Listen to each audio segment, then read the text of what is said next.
నమస్తే. Welcome to our show. మన ఛానల్‌లో ఆధ్యాత్మికంగా చేసే కార్యక్రమాలతో పాటు, అటు రాజకీయాలకి సంబంధించి అసలు ఆస్ట్రాలజీ ఏం చెప్తుంది అనే విషయాల మీద చాలా వీడియోస్ ఆల్రెడీ చేస్తున్నాను. ఇక డివైన్ ఆస్ట్రాలజీకి సంబంధించి ఉదయ్ భాస్కర్ గారు ఎన్నో విషయాలు ఇంతకు ముందు కూడా మాట్లాడున్నారు. మనకి తెలంగాణకి సంబంధించి, అలాగే వివిధ స్టేట్స్‌లో జరిగిన ఎలక్షన్స్‌కి సంబంధించి.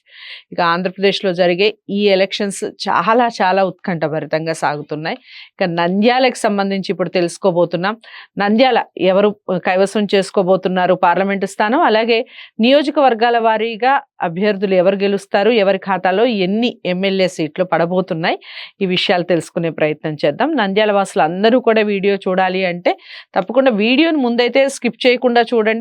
మీరందరికీ షేర్ చేసే ప్రయత్నం చేయండి. నమస్కారం అండి. నంద్యాలకు సంబంధించి పార్లమెంటు స్థానం ఎవరు కైవసం చేసుకోబోతున్నారు, అలాగే అసెంబ్లీ స్థానాలకు సంబంధించి ఎవరు ఎన్ని స్థానాలు గెలవబోతున్నారు, ఏ పార్టీ ఎన్ని స్థానాలు? నంద్యాల పార్లమెంటు వైసీపీకి 80,000 మెజార్టీతో గెలిచే అవకాశాలు ఉన్నాయి. అలాగే నంద్యాల పార్లమెంట్లో ఉన్నటువంటి ఆళ్లగడ్డ 10,000తో వైసీపీ గెలుస్తుంది. రెండోది డోను 7,000తో వైసీపీ గెలిచే అవకాశాలు ఉన్నాయి. నందికొట్కూరు 8,000 మెజార్టీ పైగా సాధించి వైసీపీ గెలుస్తుంది. నంద్యాలలో 11,000 మెజార్టీతోనే వైసీపీ గెలుస్తుంది. పాణ్యం కూడా 8,000 వైసీపీకి మెజార్టీ అవకాశాలు ఉన్నాయి. బనగానపల్లి టైట్గా ఉన్నా సరే 5,000 ఓట్లతో వైసీపీ గెలుస్తుంది. అలాగే శ్రీశైలం 5,500 ఓట్లతో వైసీపీ గెలుస్తుంది. నంద్యాల పార్లమెంట్లో 7కి 7 మనం ఈ గత వీడియోలో చెప్పినట్టే ఇప్పుడు మెజార్టీలు కూడా వైసీపీకి అనుకూలంగా ఉన్నాయి. పార్లమెంటు ప్లస్ 7 అసెంబ్లీ స్థానాలు కూడా వైసీపీకి నంద్యాల మొత్తం అనుకూలం. సో కర్నూలుకి సంబంధించి పార్లమెంటు స్థానం ఎవరు కైవసం చేసుకుంటున్నారు, అలాగే అసెంబ్లీ స్థానాలకు సంబంధించి కూటమి వైసీపీ ఎన్నెన్ని స్థానాలు గెలవబోతారు? కర్నూలు పార్లమెంటు 40,000 ఓట్ల మెజార్టీతో వైసీపీకి అవకాశాలు ఉన్నాయి. అలాగే అసెంబ్లీ నియోజకవర్గాలు ఆదోని సాయిప్రసాద్ రెడ్డి గారికి 4 నెలల క్రితం 6,000 చెప్పాను, ఇప్పుడు 12,000 మెజార్టీతో సాయిప్రసాద్ రెడ్డి గారు గెలుస్తున్నారు. సో ఆలూరు వైసీపీ 6,000 ఓట్ల మెజార్టీతో గెలిచే అవకాశాలు ఉన్నాయి. తర్వాత ఎమ్మిగనూరు వైసీపీకి 6,500 ఓట్ల మెజార్టీతో అవకాశాలు ఉన్నాయి. కర్నూలు కూటమి అభ్యర్థి 9,000 ఓట్లు పైచిలుకుతో కూటమి అభ్యర్థి గెలుస్తాడు. కొడుమూరు ఎస్సీ కూటమి అభ్యర్థి 4,000 ఓట్లు పైచిలుకుతో గెలిచే అవకాశాలు ఉన్నాయి. పత్తికొండ వైసీపీకి 5,000 ఓట్లు మెజారిటీతో గెలిచే అవకాశాలు ఉన్నాయి.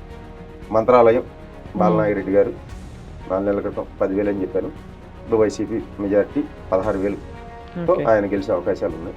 ఇక్కడ వైసీపీకి 5, కూటమి 2. టోటల్గా కర్నూలు పార్లమెంట్ 40,000 మెజారిటీతో వైసీపీ గెలిచే అవకాశాలు ఉన్నాయి. అనంతపురంకి సంబంధించి పార్లమెంటు స్థానం ఎవరు కైవసం చేసుకుంటున్నారు, అలాగే ఈ అసెంబ్లీ స్థానాలు ఏవైతే ఉన్నాయో అవి ఎవరి ఖాతాలో ఎన్ని పడబోతున్నాయి చెప్పండి. అనంతపురం పార్లమెంటు 25,000 ఓట్ల మెజార్టీతో వైసీపీకి గెలిచే అవకాశాలు ఉన్నాయి. అలాగే అనంతపురం సిటీ అసెంబ్లీ నియోజకవర్గంలో 7,000 ఓట్లతో వైసీపీ అభ్యర్థి గెలుస్తాడు. ఉరవకొండ వైసీపీ అభ్యర్థి 6,000 ఓట్ల మెజార్టీతో గెలుస్తాడు. కళ్యాణదుర్గం టైటు, అది ఎవరు గెలుస్తారనేది చెప్పే పరిస్థితి లేదమ్మా ఇప్పటికి. సో 4వదైనట్టు గుంతకల్లు వెంకటరామరెడ్డి గారికి 4 నెలల క్రితం చెప్పాను 26,000 అని, ఇప్పటికి అదే 26,000 ఫిక్స్ అయి ఉంది. సో తాడిపత్రి వైసీపీ 4,000 ఓట్లతో గెలిచే అవకాశాలు ఉన్నాయి. రాయదుర్గం వైసీపీకి 6,000 ఓట్ల మెజార్టీతో గెలుపు అవకాశాలు రాయదుర్గానికి ఉన్నాయి. సింగనమల ఎస్సీ కూటమికి 3,500 ఓట్లతో గెలిచే అవకాశాలు కూటమికి ఉన్నాయి. ఇక్కడ వైసీపీకి ఒక 5, కూటమికి 2 వచ్చే అవకాశాలు అనంతపూర్లో. ఓకే. సో హిందూపూర్కి సంబంధించి అసెంబ్లీ స్థానాలు ఎన్ని, అలాగే పార్లమెంట్ అసలు ఎవరు గెలుస్తారు దానికి సంబంధించి చెప్పండి. హిందూపూర్ పార్లమెంట్లో 7 అసెంబ్లీ స్థానాలు కదిరి, ధర్మవరం, పుట్టపర్తి, పెనుగొండ, మడకచిర, రాప్తాడు, హిందూపూర్. ఇక్కడ హిందూపూర్ పార్లమెంట్లో పోటీ చేస్తున్నటువంటి వైసీపీ అభ్యర్థి శాంత గారు 44,000 ఓట్ల మెజార్టీతో గెలుస్తారు. ఇంకా అసెంబ్లీ నియోజకవర్గాలు కదిరి 6,500 ఓట్లు పైచిలుకుతో వైసీపీకి అవకాశాలు ఉన్నాయి. ధర్మవరం 6,000 ఓట్లు పైచిలుకుతో వైసీపీకి అవకాశాలు ఉన్నాయి. పుట్టపర్తి 5,000 ఓట్లుతో వైసీపీకి అవకాశాలు ఉన్నాయి. పెనుగొండ 3000 ఓట్లతో కూటమి అభ్యర్థి గెలిచే అవకాశాలు ఉన్నాయి. మడకశిర ఎస్సీ వైసీపీ అభ్యర్థి 6000 ఓట్లతో గెలిచే అవకాశాలు ఉన్నాయి. రాప్తాడు 3000 ఓట్లతో రైట్లో కూటమి అభ్యర్థి గెలిచే అవకాశాలు ఉన్నాయి. హిందూపూర్ బాలయ్య బాబు నెల రోజుల క్రితం అయితే 10,000 చెప్పాను, కానీ ఇప్పుడు ఒక 2,000 తగ్గిన 8,000 ఓట్ల పై చిలుకుతో బాలకృష్ణ గారు గెలిచే అవకాశం ఉంది. తప్పకుండా గెలుస్తారు. సో మొత్తానికి పార్లమెంట్ స్థానం మాత్రం వైసీపీకి వెళ్తుంది. ఇక్కడ వైసీపీకి 4, కూటమికి 3. ఓకే, తప్పకుండా బాలకృష్ణ గారు హిందూపూర్లో మళ్ళీ గెలుస్తున్నారు. రైట్.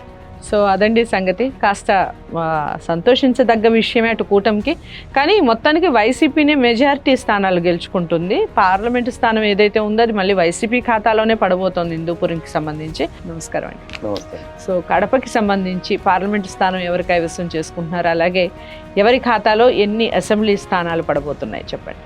కడప పార్లమెంటు మళ్ళీ వైసీపీయే. అవినాష్ రెడ్డి 50,000 ఓట్లు పైసలతో గెలుస్తారమ్మ. సో కడప పార్లమెంట్లో ఉన్న బద్వేలు ఎస్సీ నియోజకవర్గం 5,000 ఓట్లతో వైసీపీ గెలిచే అవకాశాలు ఉన్నాయి. అలాగే కడప వైసీపీ అసెంబ్లీకి 11,000 ఓట్లతో కడపలో గెలిచే అవకాశాలు ఉన్నాయి. అలాగే పులివెందల్లో జగన్మోహన్ రెడ్డి గారు 78,000 ఓట్లతో గెలుస్తాడు ఎమ్మెల్యేగా. కమలాపురం వైసీపీకి 4,000 ఓట్ల మెజారిటీ వచ్చే అవకాశాలు ఉన్నాయి. అలాగే జమ్మలమడుగు 7,500 ఓట్లతో వైసీపీ గెలిచే అవకాశాలు ఉన్నాయి. ప్రొద్దుటూరు అతి తక్కువ మెజారిటీ ఇదే, 3,000తో వైసీపీ గెలిచే అవకాశాలు ఉన్నాయి. ఇక మిగిలింది 7వది మైదుకూరు 7,000 ఓట్లతో వైసీపీ గెలిచే అవకాశాలు ఉన్నాయి. కడపలో ఉన్న పార్లమెంట్లో 7కి 7 కూడా వైసీపీ గెలిచే అవకాశాలు ఉన్నాయి. ఓకే, అవినాష్ రెడ్డికి సంబంధించి మీరు పార్లమెంట్ స్థానం అన్నారు కదా, ఇన్ని అంటే ఆయన మీద ఇన్ని అలిగేషన్స్ వచ్చి ఉన్నాయి ఆల్రెడీ అవినాష్ రెడ్డి గారి మీద, అయినా కానీ ఆయన మళ్ళీ గెలిచే అవకాశం ఉందంటారా? ఇప్పుడు మన ఆమె పేరేంటమ్మా జయలలిత గారు అరెస్ట్ అయింది, జైల్లో ఉంది, వచ్చి ముఖ్యమంత్రి అవ్వలేదా? Okay, right.